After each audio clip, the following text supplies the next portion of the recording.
Hello, আমি tomato. আমাকে খেলে হার্ট শক্তিশালী হয়, চোখ তীক্ষ্ণ হয়, ত্বক উজ্জ্বল হয়, হজম ভালো হয় আর ওজন নিয়ন্ত্রণে থাকে।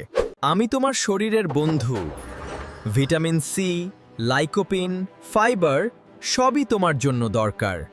কিন্তু খেয়াল রাখো, যদি অ্যালার্জি থাকে বা গ্যাস্ট্রিক সমস্যা থাকে, আমাকে বেশি খাওয়া ঠিক নয়। কিডনিতে স্টোন বা ইউরিক অ্যাসিড বেশি থাকলে আমাকে খাওয়া কমানো ভালো।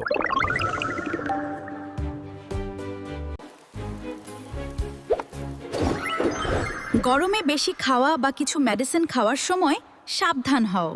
সাধারণভাবে আমি তোমার স্বাস্থ্য রক্ষাকারী বন্ধু। মজা করে খাও আর উপকার নাও। আমি শরীরকে শক্তিশালী করি, রোগ প্রতিরোধ ক্ষমতা বাড়াই, ত্বক আর চোখ উজ্জ্বল রাখি। আমাকে ভুলবে না। আমি সব সময় আছি। খুশি থাকো, সুস্থ থাকো আর আমাকে খেতে ভুলো না।